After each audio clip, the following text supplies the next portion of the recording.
हरे कृष्ण राधे राधे। दोस्तों, आज की इस वीडियो में हम जानेंगे कि वट सावित्री व्रत में हमें किस किस सामग्री की आवश्यकता होती है। ज्येष्ठ मास की अमावस को बड़मावस कहा जाता है। इस दिन वट सावित्री व्रत किया जाता है। कहीं कहीं पर ये व्रत ज्येष्ठ पूर्णिमा को भी किया जाता है। तो इसका जो पूजन होता है ये वट वृक्ष, जो बूढ़ा बरगद होता है, बरगद का प्राचीन वृक्ष होता है, उसके नीचे ही किया जाता है। लेकिन अगर आप बाहर नहीं जा पा रहे हैं तो इस तरीके से आप नर्सरी से ला करके गमले में वट वृक्ष का पौधा लगा करके उसका भी पूजन कर सकते हैं। नहीं तो वट वृक्ष की टहनी एक दिन पहले तोड़ करके ले आए तो आप उसका पूजन कर सकते हैं। और अगर आप इतना भी नहीं कर पा रहे हैं तो घर में तुलसी मैया है, आप उनका ही पूजन कर लें तो भी आपको पूरा पूरा पुण्य लाभ प्राप्त होगा। उसके बाद में जान लेते हैं कि हमें किस किस सामग्री की आवश्यकता होती है पूजा में। एक, हमें धूप दीप चाहिए। दीपक आप देसी घी का या फिर तिल के तेल का आप बना सकते हैं।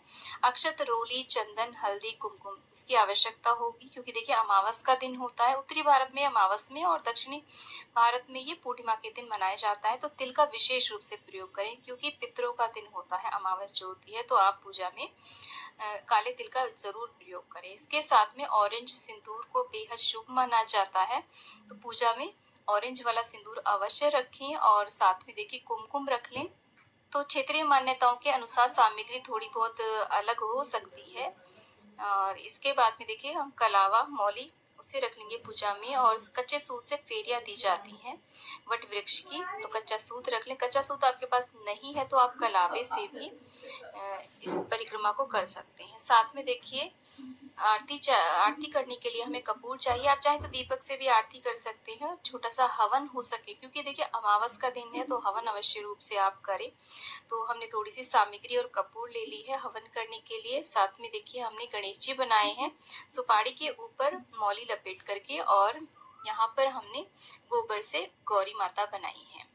और इसके साथ में देखिए हमने जनेऊ लिए हैं। कुछ आप जनेऊ रख लें, वस्त्र रूपी कलावा रख लें। यहाँ पर देखिए त्रिदेव ब्रह्मा विष्णु महेश और उनकी तीनों पत्नियों की भी आप चाहें तो छोटी छोटी प्रतिमाएं मिट्टी से बना सकते हैं पिंडी रूप में। साथ में श्रृंगार की सामग्री पूजा में भेंट की जाती है सावित्री माता को बरगद के वृक्ष पर इस प्रकार से। यहाँ पर देखिए चूड़ी, बिंदी, मेहंदी, आलता, चुनरी आदि जो भी मेन चीजें होती हैं वो आप रख सकते हैं। बाकी आप अपने सामर्थ्य के अनुसार जितनी चाहे उतनी श्रृंगार की सामग्री यहाँ पर भेंट कर सकते हैं। और इस तरीके से देखिए कलश की स्थापना की जाती है। आप चाहें तो देखिए कलश की स्थापना बिना करे भी इस पूजन को कर सकते हैं। कलश की स्थापना करने के लिए एक कलश ले लें, आप पीतल का, तांबे का या मिट्टी का ले सकते हैं। और कलश के देखिए गले में इस तरीके से मौली बांध लें, स्वास्तिक बना लें। तो आप इस सामग्री को लेकर के घर के बाहर भी पूजन करने जा सकते हैं या फिर इस सामग्री से घर में पूजन कर सकते हैं। कलश में डालने के लिए हम लौंग, इलायची, सिक्का, सुपारी, हल्दी की गांठ आदि इस प्रकार से रख लेते हैं। और जल भरने के लिए अलग से बड़े लोटे में हम जल ले लेते हैं। इसके साथ में जो भी पुष्प आपको मिल जाते हैं, दूर्वा गणेश जी के लिए और कलश में लगाने के लिए हमने यहाँ पर आम के पत्ते लिए हैं। आप अशोक के पत्ते भी प्रयोग कर सकते हैं। पुष्प आपको जो भी मिल जाए वो आप पूजा में अवश्य रूप से रखें। साथ में देखिए एपन होता है जो कि चावल को पीस करके और उसमें हल्दी मिला करके ये बनाया जाता है। नहीं तो देखिए आपके पास चावल का आटा हो तो उसे भी घोल सकते हैं, नहीं तो आप गेहूं का आटा घोल करके उसमें हल्दी मिला लें, उससे भी एपन बना सकते हैं। एपन एक स्थानीय मान्यता है तो आप चाहें तो इसको स्किप भी कर सकते हैं। साथ में देखिए हम सत्यवान सावित्री और यहाँ पर यमराज भगवान की स्थापना अलग से नहीं करेंगे। जो पुस्तक आती है कथा की, व्रत कथा की, उसमें दिए हुए होते हैं तो हम इन्हीं में इन तीनों का पूजन कर लेंगे। यहाँ पर वट वृक्ष भी दिया हुआ है, आप चाहें तो उनका भी पूजन कर सकते हैं। तो देखिए कथा की पुस्तक आप रखिए। और इस पूजा में देखिए बांस का बना हुआ ये जो पंखा होता है बहुत ही ज्यादा महत्व इसका माना जाता है, तो इसे आप पूजा में अवश्य रखें अगर आपको मिल जाता है। नहीं तो आप पेपर का या किसी भी चीज का पंखा बना करके जरूर पूजा में रखें।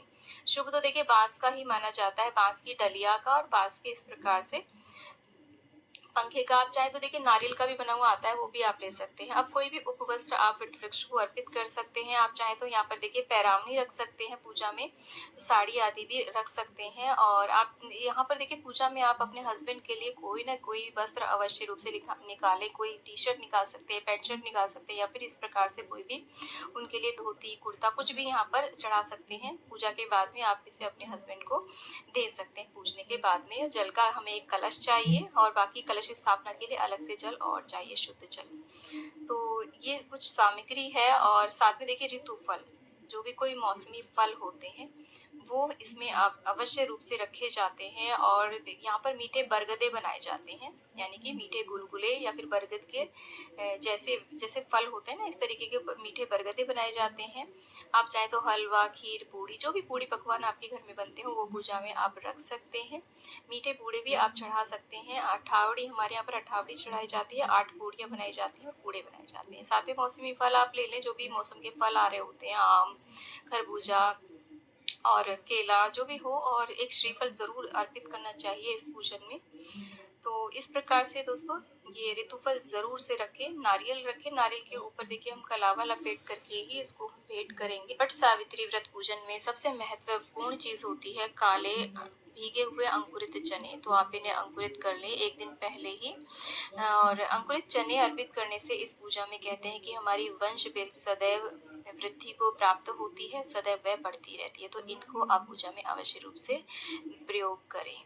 तो इस प्रकार से दोस्तों हमारी क्षेत्रीय मान्यताओं के अनुसार मैंने आपको ये सामग्री यहाँ पर शेयर करी है। हो सकता है आपकी क्षेत्रीय मान्यता के अनुसार थोड़ी बहुत सामग्री डिफरेंट हो सकती है और आप उसके अनुसार रख सकते हैं। तो इस प्रकार से दोस्तों एक चीज़ और है, इस पूजा में आप अपना सिंदूरा यानी कि सिंदूरदान अवश्य रूप से रखें और वट वृक्ष के पत्तों से आप गहने बना करके उन्हें अवश्य रूप से पहने और एक बड़ी सी माला बनाए कलावा और उसमें पत्ता लगा करके उसे आप अपने पति के हाथ से धारण करें। एक दिन तो कम से कम उस माला को आप अपने गले में अवश्य रूप से पहने। तो उम्मीद करती हूँ वीडियो आपको अच्छा, ज्ञानवर्धक और यूजफुल लगा होगा। वीडियो थोड़ा भी यूजफुल लगा है तो वीडियो को लाइक, शेयर, चैनल को जरूर सब्सक्राइब करें और कमेंट बॉक्स में जय वट सावित्री मैया की अवश्य लिखें। दोस्तों मिलती हूँ नेक्स्ट वीडियो में।